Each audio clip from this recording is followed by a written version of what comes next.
The quadruplets are teenagers now, but life is not good for our protagonists. Far from it. Buddy is depressed and in an emo phase. Tiny has made more bad decisions than Dawn has ever dug holes. Shani is just trying to keep her family and herself together. Herself is optional, and Dawn exists sometimes. Buddy is trying to be a T-Rex, but he's bad at it. He spends his time getting bullied by raptors and his food. Meanwhile, Tiny is employed and is the person you call when the Dinosaur Train toilet is out of order. Some Trodons are not happy about this. Buddy and Tiny are not speaking to each other, so Tiny has to torture the rest of the family with the science lesson of the day instead. Buddy tries to be a terrible hunter again, but is stopped by his mom. Mrs. Pteranodon tells him he needs to come to terms with Spinosaurus getting yet another reboot from scientists. Buddy screams that Spinosaurus will always be a T-Rex with a crocodile face and sail, just like in Jurassic Park 3. She wouldn't understand. He runs away, bawling his eyes out, and is so horrified at the audacity of scientists thinking Spinosaurus could have been quadrupedal that he runs away from home. Buddy runs crying to Annie because he regrets everything he has ever done in his life, including existing. "I'm running away," he tells her, "and I'm never coming back. Good thing you're okay with this. Bye, Lo." Annie is not okay with this. Buddy reluctantly lets Annie come with him, and Annie remembers the time Buddy told her about how he wonders who his biological parents were during a game of Uno.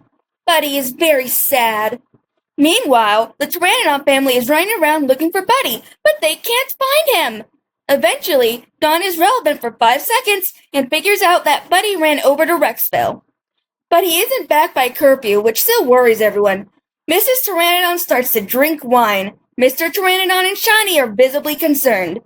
But Tiny pauses from angsting about Buddy and being a terrible person to remember that one time a grown man bullied a child.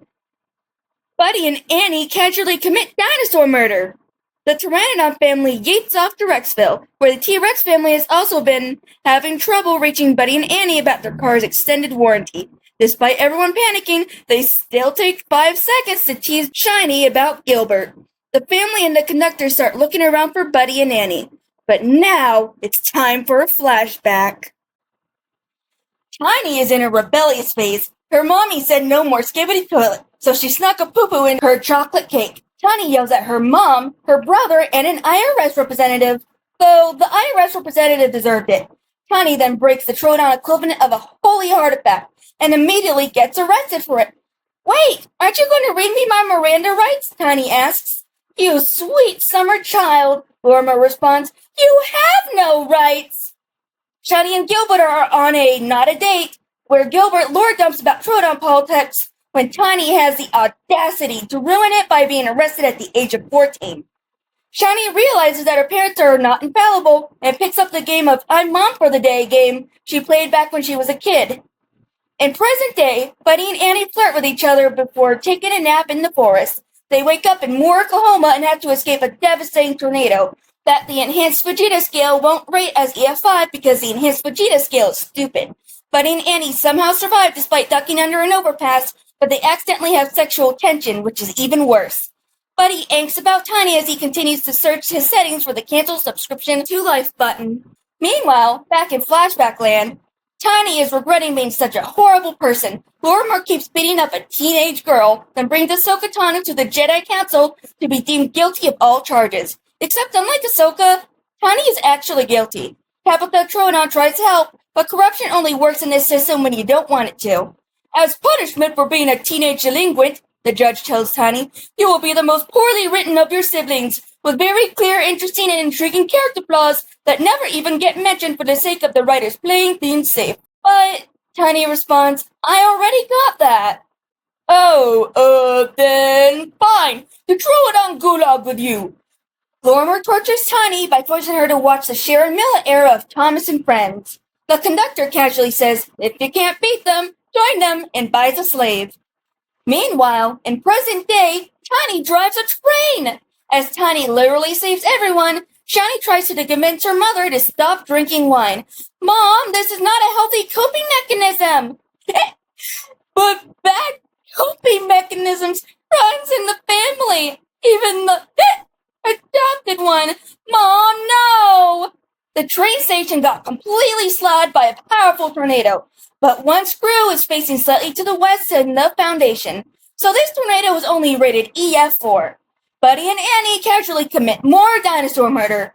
In a flashback, Buddy has even more teenage depression as Tiny tells her family that her existence is an OSHA violation as she works for an industrial train as maintenance at the age of 14. Buddy and Tiny are still mad at each other, each run away bawling hysterically. Shiny is upset. Tiny has a nightmare about no clipping into the back rooms, and Lorimer's there, because of course he is. When Tiny wakes up, she runs to her mom for therapy. Thankfully, Mom has put the wine bottle down and gives Tiny advice with so much symbolism and poetry that Tiny is cured of her depression for 5 seconds. Meanwhile, Buddy tells Annie that he is big sad. This makes Annie sad. Buddy tries to force a confession out of Annie, which doesn't work. Buddy responds in the way any sane guy would accept rejection and immediately decides that he no longer wishes to live. Buddy and Annie try to go through a time tunnel, but accidentally go through the tunnel of love instead. This ends in Annie missing her family, and Buddy once more yearning to be a past tense. Even more desperate to be a memory, Buddy tries to ask Thurston for a train ride to the childhood trauma center he needs to stop at before choosing the color of his casket. Thurston teases Buddy and Annie for 45 minutes, but lets them come. He immediately snitches to their families. But Buddy is playing 5D chess, and he reminds Thurston that he fixed Thurston's mistakes on Adventure Island by outsmarting the smartest dinosaur. Gilbert decides that he wants to be part of the plot now, and helps Buddy and Annie break and enter to see Buddy's records. As it turns out, Buddy's biological parents wanted Buddy to meet their ancestors just as much as Buddy does right now. In attempts to keep Buddy from taking his VIP ticket to the clouds, Annie uses love confession. It was not effective. So that is when Gilbert and Annie run to the grown-ups about this like they both should have in the first place. Tiny looks at an emotionally distressed, traumatized, bulky and powerful T-Rex and decides that screaming at her is a good way to solve her problems. If it weren't for two grown men and Shiny interfering, Tiny would have been trending on Twitter there and then. Buddy has a flashback of being a child soldier in World War II and suddenly realizes that, in fact, he'd like to renew his subscription to being alive. Tiny continues to make bad decisions, while at least one reader actively screams to the screen for her to perform a stop it. Tiny runs into a friendly guy who tries to help her clip her nails, but accidentally clips her wings instead. Buddy materializes and decides he must die for this. Buddy and Tiny do this magical thing called talking things out, and decide to be best friends again. Buddy does not get killed by his adopted dad for everything he's done in this fic. Gilbert tries to convince Shiny not to bottle her emotions up and attempts to be the responsible one. Gilbert is a hypocrite. Buddy talks to Boris and Dolores, who are very forgiving of him breaking their daughter's heart because he has big sad. Buddy reunites with his family. Shiny is happy to see him. Dawn is happy to see him. Mrs. Tyranno screams at him for 2 hours before they hug each other and bawl hysterically. Tiny is kinda hurt and bleeding and maybe dying, only a little. The Pteranodons call in a doctor who decides to operate on a 16-year-old without anesthetics. This traumatizes her for life. Buddy is also traumatized for life, but that's not important right now, because he and Annie kiss! Yay! The Pteranodon and Tyrannosaurus families enjoy being happy for once for 2 whole chapters. Lorimer and the author deem this unacceptable, and Lorimer kidnaps a teenage girl he's been tormenting for years now. Mrs. Pteranodon takes one look at her daughter being missing again, and this time she starts drinking straight vodka. Buddy says he has a hypothesis. Gilbert and Shiny are too busy having responsibilities they never should have had to actually have a romantic relationship.